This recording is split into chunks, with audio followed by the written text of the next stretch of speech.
Shalom to the elect of Israel, to the hopefully elect of Israel, you Hebrew Israelites, you so-called Negroes, Latinos, Native Americans, West Indian, and Haitians. Gotta give all praise, honor, and glory to Yahweh, Bahashem Yahweh Shah, Bahashem Rakah Kodash.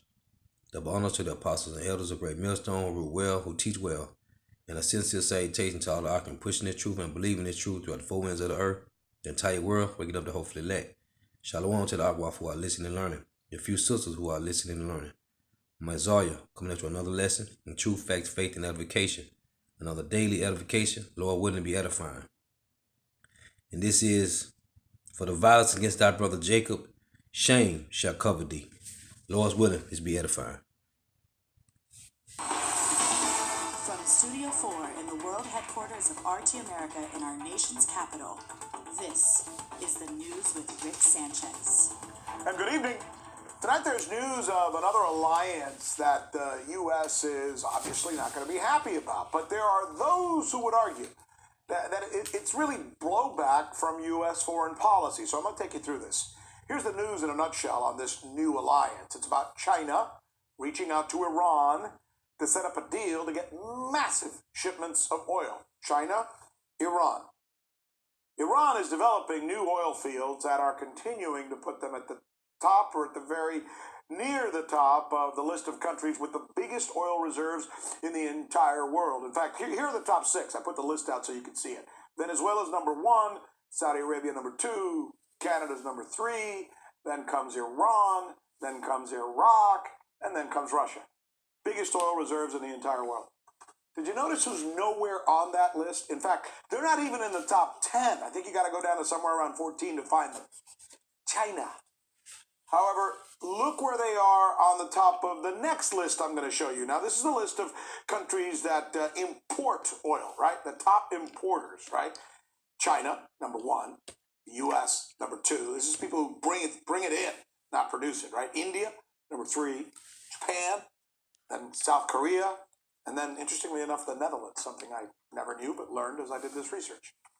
So China, because of the frictions and the trade wars with the Trump administration, is looking to import less from the U.S., actually canceling some of the deals they had, and more from Iran. Now, that's the story today. But you know who else China is importing from? Russia.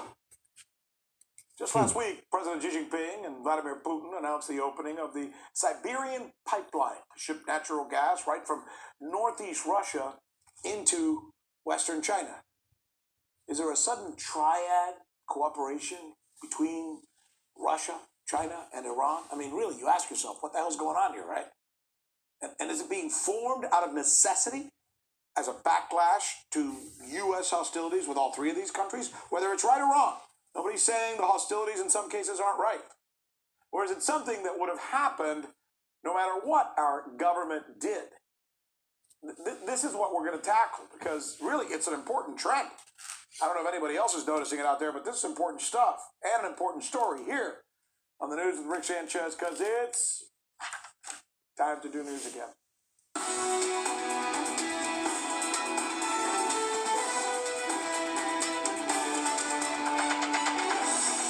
All right, here we go. The list of the questions we think you're going to be asking tomorrow. Is U.S. foreign policy pushing China, Russia, and Iran into each other's arms? Talk about election meddling.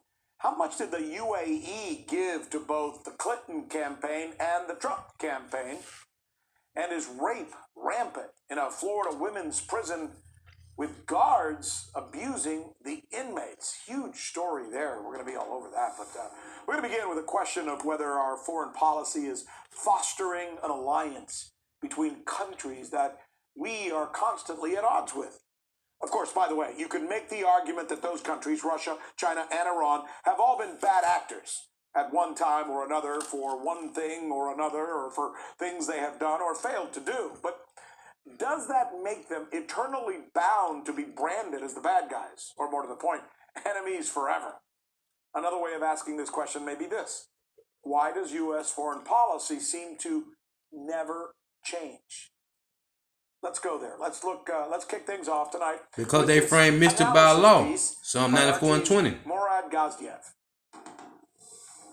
The best explanation I've come up with, crude as it is that the Pentagon chiefs have synced their cycles. Honestly, it defies reasonable explanation.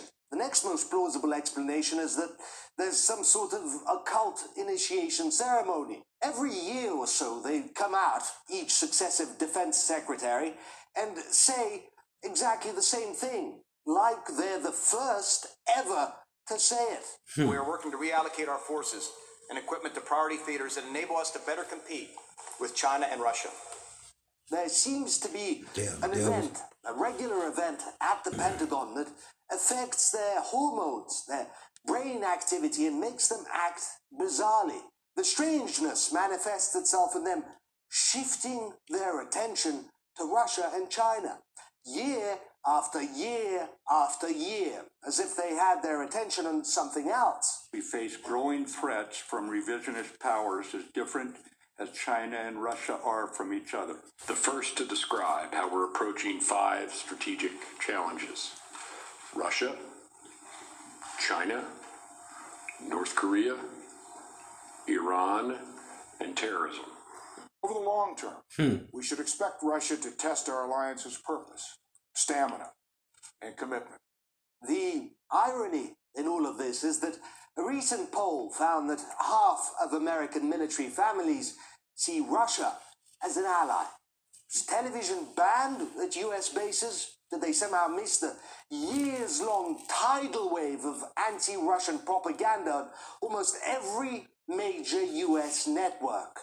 Russia definitely had involvement in the American election. Russia was meddling in our election. Russia harvested American rage to reshape U.S. politics. How the Russians are trying to turn the tragedy to their advantage. They targeted almost every major American social movement. What the hell was the point?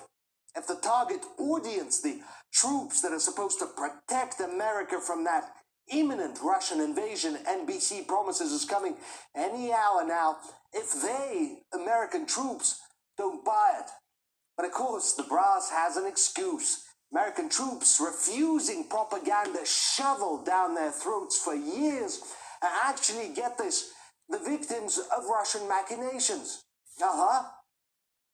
There is an effort on the part of Russia to flood the media with disinformation to sow doubt and confusion. This is not only through discordant and inflammatory dialogue, but through false narratives designed to elicit sympathetic views. And here I thought Hillary Clinton calling half her countrymen deplorables was discordant, or Democrats calling Republicans traitors was inflammatory. I said this before and I'll say it again. Russia, even if it wanted to, could never have done 1/100th of the damage and division done to America by its own media and politicians. Right. Who refuse to compromise, who refuse to accept their own countrymen's opinions and views. But no matter what you say to these people, they will squirm, they will twist, they will spit, and always turn it into someone else's fault. Just not theirs. Right, that's what they do. More and more Republicans have changed their views on Russia because of President Trump's positive statements about Russia and Russian President Vladimir Putin. Then again, asking the Atlantic Council what it thinks of Russia is like asking the flu virus what it thinks about vaccines. I mean, they're literally paid to say this by arms companies whose sales depend on everyone being afraid of Russia. It's a tough spot. What is a defense secretary to do? Just rhetorical. What they're going to do is shift their attention to Russia. Perhaps this time it'll turn out different. Now, that was a think piece by Morad, and it may be a little overstated in some places. We understand. But his general point is, Jim Chatras, former U.S. diplomat, that the U.S., our foreign policy, our government continues to push the anti-Iran narrative, the anti-China narrative, the anti-Russia narrative in such a hostile manner. My question to you then is, as a result of that, are we kind of forcing these countries into each other's arms? Absolutely. Look, I mean, elementary cynical geopolitics 101 should tell you, like, Nixon going to China in the 1970s, it's better to try to be friends with both. At the same time, he had détente with the Soviet Union. to try to play them off of each other and be friendly with both. That would be smart. Right. Instead, if we had sat down with a plan of how we could get these two big giant countries to combine as essentially allies against us, we couldn't have done a better job than we've done. It seems to me, you're the diplomat, not me. I'm just a layman looking at things out here. But I look at our foreign policy and I see only two types of countries. Countries we hate and are almost willing to go to war with, have been at war with, or are planning to go to war with, or countries we literally adore because they kind of kiss our butts. Vassals and enemies, that's all we've got. We have no diplomacy anymore, and that's where we get to our old friend regime change with so many of these countries. If a country doesn't want to be a vassal, it's an enemy then that must be destroyed, must be flipped into the vassal camp by force, as Iraq was, for example, or or Libya, or we would like to do with Venezuela. Speaking of Iraq and speaking of Venezuela, I want to show you a list, and I want our viewers to see this. Look at this list that I came across today as I was doing research on this piece. These are the top 10 largest countries or countries with largest oil reserves in the entire world. Jim, look at that list and go through it for our audience. Venezuela, enemy, we want to turn to a vassal. Saudi Arabia, vassal. Canada, vassal. Iran, enemy. Iraq was an enemy, flipped it to vassal status. Russia was a vassal in the 1990s. Now it's an enemy. We want to put it back in the vassal status. Kuwait, vassal. UAE, vassal. United States, that's us. Libya, destroy it. All the countries with the biggest oil reserves in the world are the ones that we either want to go to war with, have gone to war with, or are best friends because they are vassals, as you said? Define vassal. Vassal is a country that is not fully sovereign. That basically, not only its foreign policy, but in many respects, even its internal policies, cannot make significant decisions without a mother may I from the bureaucracy here in Washington. Mother may I. Haven't heard that term since I was a kid. Maybe here's the question then. How do we make this better? I'm American. I want the world to love us. I want to be the good guy. I don't want people to either adore us because they have to, or be hating me all the time simply because because I'm an American. How do we change this? I don't think we do change it, Rick. I think it's a systemic problem. I think that Trump kicked against it by saying we should put our own interests first instead of this global empire. But he's just like the other guys. As it turns out, functionally he is. Whether he wants to be like the other guys or not, he's ended up like the other guys. I don't think it does get fixed. But if you could, if you tomorrow could be the guy who came in and changed the United States, what's the first thing or what's the things that you would do? What would be your priorities? Get out of NATO. I would end our defense pact with South Korea and get our troops out of Korea. I would open diplomatic relations with the Iranians. I would pursue a policy toward the rest of the world like the Russians do, where they can talk to everybody. They can talk to the Israelis, they can talk to the Iranians, they can talk to everybody in the middle. I mean, call them as you see them. And identify where is our interest. For example, why are we involved in Ukraine? Why are we involved in Syria? We have no interest there. Venezuela. Yeah, Venezuela. We have no interest in these places. Do you want me to tell you why? Well, because we want to get our mitts on their energy, but we have plenty of our own. And remember, we're a net exporter now. Yeah. So why are we doing this? It's not because we need it. It doesn't serve our national interest. It's because this huge bureaucracy has decided we're the city on the hill, we're the champion of human rights and democracy and all that. We must control the entire globe. Right. It's ideological, Rick. Probably 20 seconds left, but what about China? I think China is a country that is not going to. The reason they're building up their energy cooperation with Iran, they understand, and the Russians understand. If the Iranians get taken off the board, they're next, and they're doing it. They're doing it. I mean, that's why this alliance is taking place. This is a fascinatingly smart conversation, and I'm glad I had it with you. Thanks, Jim. Thank you. You see, that's what it is, man. The bully, Esau, has been a bully on the schoolyard, man. Okay? And these countries are pissed off with these devils, man. They sick of these devils, man. Okay? These devils is taking over. They in over 850 countries, man. Okay? With their military. This is Habakkuk 2:5. It said, yeah. Also because he transgressed by wine, he is a proud man, neither keepeth at home, who enlargeth his desire as hell, and is as death, and cannot be satisfied. But gathereth unto him all nations, and heapeth unto him all people. This is Micah 2:2. And it reads, woe to them, Micah 2:1, woe to them that devise iniquity and were evil upon their beds. When the morning is light, they practice it because it is in the power of their hand. Why? Because Job 9:24, the earth is given to the hand of the wicked. Verse 2, and they covet fields and take them by violence, and houses, and take them away, so they oppress a man of his house, even a man of his heritage. Now, these nations is separating from Babylon the Great. Why? Because they are being discovered by these other nations. They are seeing their nakedness, man.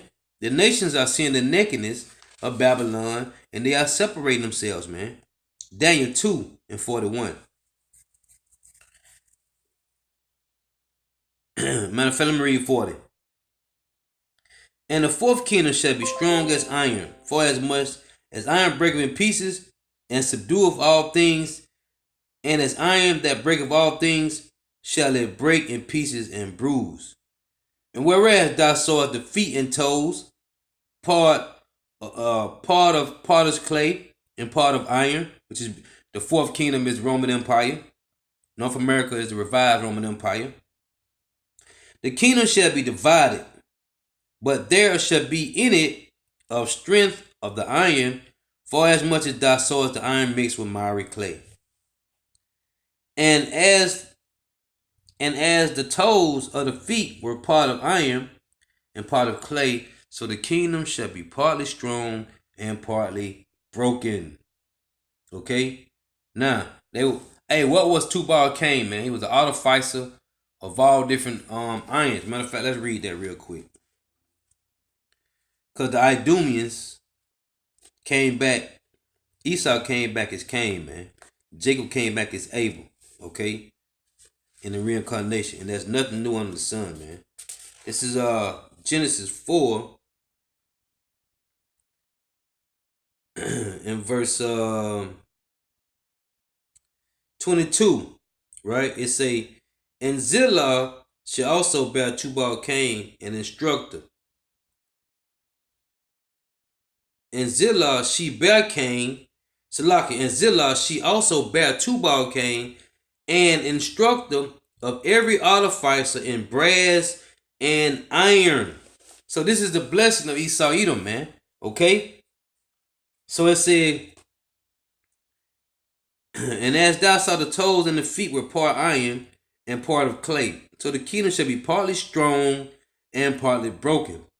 And whereas thou sawest iron mixed with miry clay, they shall mingle themselves with the seed of men, but they shall not cleave one to another, even as iron is not mixed with clay. So that's why these nations are separating, man. Okay?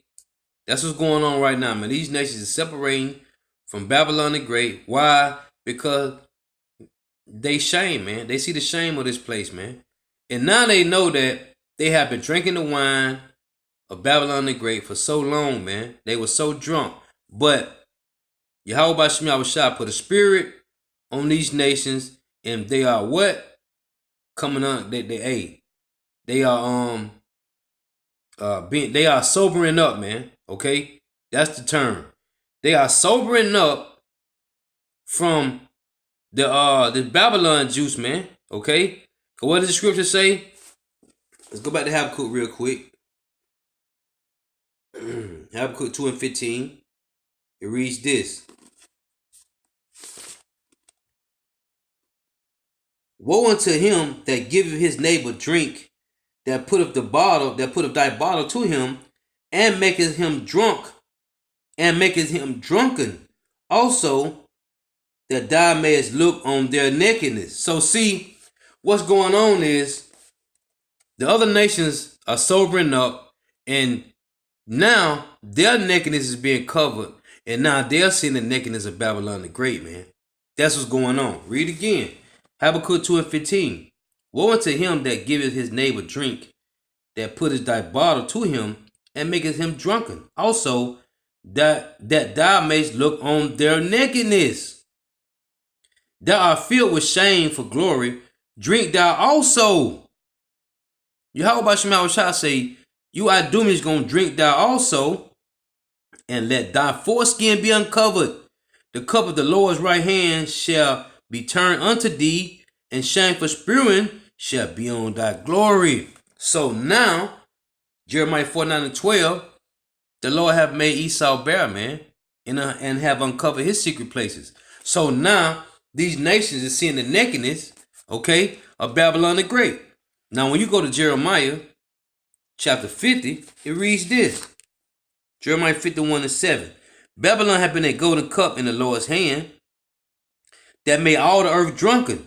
The nations have drunken of her wine, therefore the nations are mad. So, what did the Lord say in Revelation 18? Let's read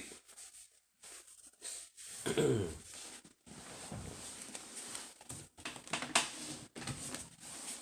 This is Revelation 18. Because see, now, since the nations that drunken of her wine, therefore the nation are mad, the Lord say this, Revelation 18 and verse 6. Reward her, who? Babylon the Great, even as she had rewarded you, and double unto her according to her works. And the cup which she have filled to her double. And that's also going into the elect of Israel, man. Okay? The Lord gonna get a double portion of Babylon the Great, okay, you Idumeans, for what you done to the Israelites. Okay? This is Obadiah chapter 1 and verse 10. And it reads, for thy violence against thy brother Jacob, shame shall cover thee. And the reason these things is going on, the reason these nations is separating, okay, from Babylon the Great, is because of the violence that you did to your brother Jacob, man. That's the whole point. That's what's going on. So Obadiah 1 and 10, for the violence against thy brother Jacob, shame shall cover thee, and thou shalt be cut off forever. In the day that thou stoodest on the other side, in the day that the strangers carried away captive his forces, and foreigners entered into his gates, and cast lots upon Jerusalem, even thou was as one of them. Okay, so when the Babylonians took us down, you was there. Okay, and then you turned around and took us down from 65 to 70 AD, man. For 70 AD, you Edomites, man. Okay, you Romans. So you watched the Babylonians take us down. You was there, man. And then you turned around and did it yourself. Okay? Verse 12, Obadiah 1 and 12. But thou shouldest have not looked on the day of thy brother, in the day that he became a stranger. Neither shouldest thou have rejoiced over the children of Judah in the day of their destruction. Neither shouldest thou have spoken proudly in the day of distress. And you did that. And you're still doing it today, man. Thou shouldest not have entered into the gates of my people, well, in Jerusalem, in the day of their calamity. Yeah, thou shouldest not have looked on their affliction in the day of their calamity, nor have laid hands on their substance in the day of their calamity. Neither shouldest thou have stood in the crossway to cut off those of his that did escape. Neither shouldest thou have delivered up those of his that did remain in the day of distress. For the day of the Lord, Yahweh, is near upon all the heathen, all of them, all 17 heathen nations. As thou hast done, it shall be done unto thee. Thy reward shall return upon thy own head. For as ye have drunk upon my holy mountain, so shall all the heathen drink continually. It said continually. Yeah, they shall drink, and they shall swallow down, and they shall be as though they have not been. So all these things is going on right now in the world because of what you did to Negro, Latinos, and Native Americans, man. That's it, man. Okay? You put your hand on the apple of the Lord, man. Okay? You put your hand on the apple of the Lord's eye, man. And that's why these nations is going to burn you with fire, man. Okay? They're going to make you desolate and naked, man. They're making you naked now. But then they're going to shoot the missiles and make you desolate, man. Okay? This is Zechariah chapter 14 and 12. See, all this is happening is because you devils put your hand on the holy peoples of the Lord, man. Zechariah 14:12, and it reads, and this shall be the plague wherewith the Lord Yahweh will smite all the people that have fought against Jerusalem. All you 17 heathen nations, you fought against the so-called Negro, Latino, and Native Americans. Their flesh shall consume away while they stand upon their feet, and their eyes shall consume away in their holes, and their tongue shall consume away in their mouth. And it shall come to pass in that day, what day? The day of Yahweh Bashim Yahushua vengeance, that a great tumult from the Lord, what? Him and all his angels, shall be among them, and they shall lay hold everyone on the hand of his neighbor, and on the hand of, and his hand shall rise up against the hand of his neighbor. And Judah also shall fight at Jerusalem, and the wealth of all the heathen round about shall be gathered together, gold and silver and apparel in great abundance. You came against so-called Negro, Latino, Native Americans, man, the 12 tribes of Israel. The Lord is going to destroy you, man. Listen to this. Let's read Jeremiah 14:1. Behold, the day of the Lord Yahweh cometh, and thy spoil shall be divided in the midst of thee. For I will gather all nations against Jerusalem to battle, and the city shall be shaken, and the houses rift, and the women ravished, and half of the city shall go forth into captivity, and the residue of the people shall not be cut off from the city. Listen, man. Then shall the Lord go forth and fight against those nations as when he fought in the day of battle. You devils is going down, and the reason your destruction, your calamity is coming, because what you have done, man. Okay? You proud devils, man. This is Zephaniah chapter 3:8. Therefore wait ye upon me, saith the Lord Yahweh, until the day that I rise up to the prey, for my determination is to gather the nations, all 17, that I may assemble the kingdoms, to pour upon them my indignation, righteous anger, even all my fierce anger, for all the earth shall be devoured with the fire of my jealousy, man. And this is going to happen to you devils for what you did. And that's why the Lord got these nations separate themselves from you, man. Obadiah 1:7. All the men of thy confederacy have brought thee even to the border. The men that were at peace with thee have deceived thee and prevailed against thee. They that eat thy bread have laid a wound under thee. There is no understanding in him. Why? Because the pride of thy heart have deceived you, man. There's no understanding in you devils. Okay? You don't understand what's going on, man. But your blessing was to live by the sword, man. And you heard what he just said, man. These devils is taken, man. Why? Because you feel like your dominance, man. Because your pride have deceived you. And you trying to keep rulership, man. You trying to hold on to the dominion of the earth, man. But guess what? The Lord is setting up a transition, man. Okay? It's a transition going on, man. This is Ezekiel 35:5. Let's get to the point. And it reads, because thou hast had a perpetual hatred, and hast shed the blood of the children of Israel by the force of the sword, in the time of their calamity, which I read to you in Obadiah, in the time that their iniquity had an end. Therefore, as I live, said the Lord Yahweh power, I will prepare thee unto blood, and blood shall pursue thee. Since thou hast not hated blood, even blood shall pursue thee.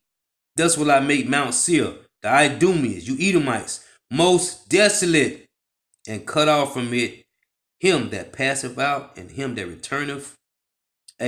That's all your whole lineage shall be destroyed. And I will fill in his mountain with his slain men in thy hills.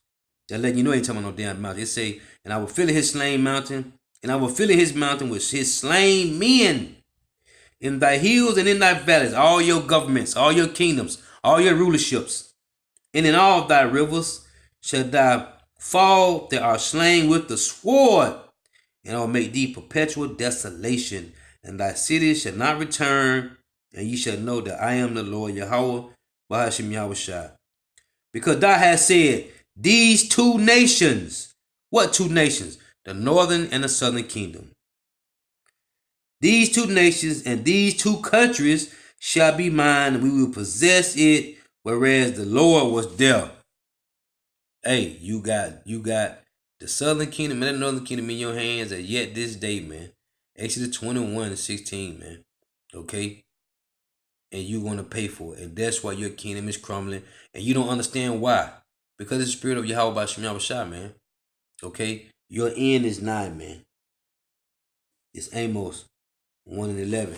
And it reads, precept Ezekiel 35:5. Thus said the Lord Yahweh, for 3 transgressions of Edom, and for 4, I will not turn away the punishment thereof, because he did pursue his brother with the sword, 1, and did cast off all pity, 2, and his anger did tear perpetually, 3, and he kept his wrath forever. But I will send a fire upon Teman, which shall devour the palaces of Basra. Okay, Babylon the Great, and all your other lands where you control, where you have rulership, dominance, dominion, it's going to be a perpetual desolation, destroyed, man. Okay, why? Because you touched the apple of the Lord's eye, man. You put your hand on so-called Negro, Latinos, and Native Americans, man. And now you got to pay for it. Thus saith the Lord, man. This is Psalms 50 and verse 20. And it reads, thou sittest and speakest against thy brother, who? Jacob. Thy slanderest thy own mother's son. These things hast thou done, and I kept silent. That's what the Lord just said in Ezekiel 35, right? You said these two nations and these two countries, we will possess it as if the Lord was there. Okay?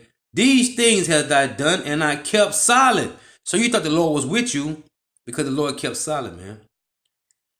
Thou thoughtest that I was altogether such as one as thyself, but I will reprove thee. And he's doing it now. And set them in order before thine eyes. Set who in order?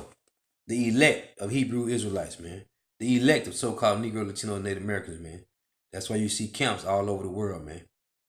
Bringing out the truth about you devils and your heathen allies, man. That's separated from you, man. Okay?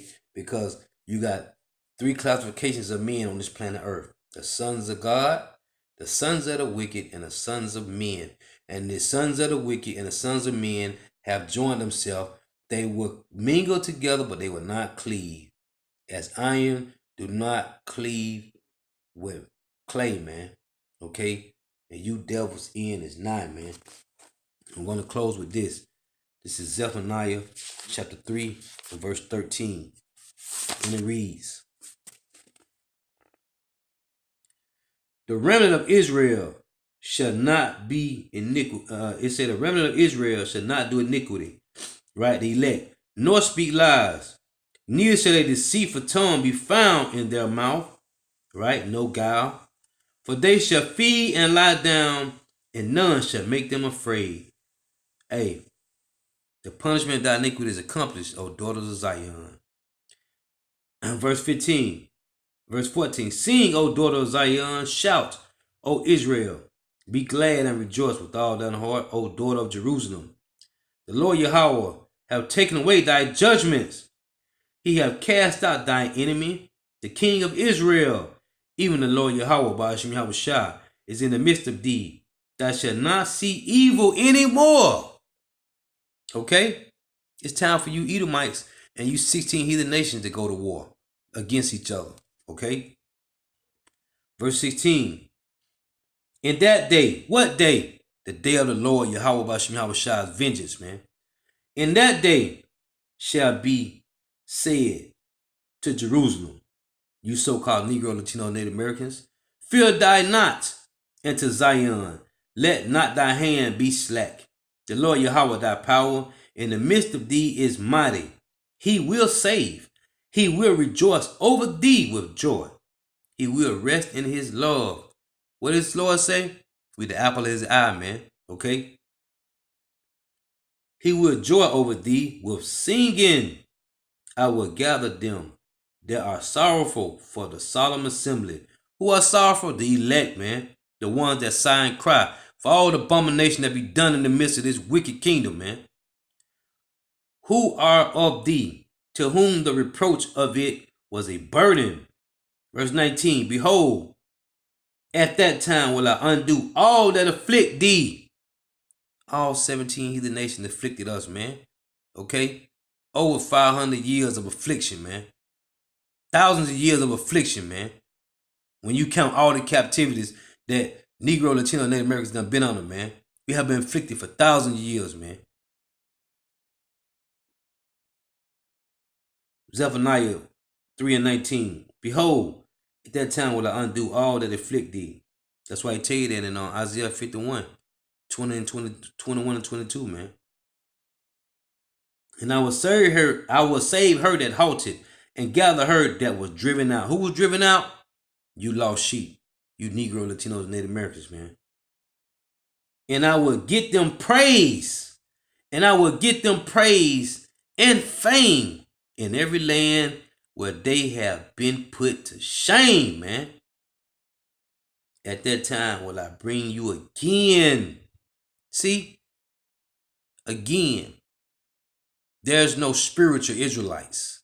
You got to be from the seed, Abraham, Isaac, and Jacob. And at that time will I bring you again, even in the time that I gather you. For I will make you a name and a praise among all people of the earth. And I will turn back your captivity before your eyes, saith the Lord Yahweh, Bahashim Yahweh Shah. Listen, man. Let's read this real quick, and I'm going to close. 1 Corinthians chapter 4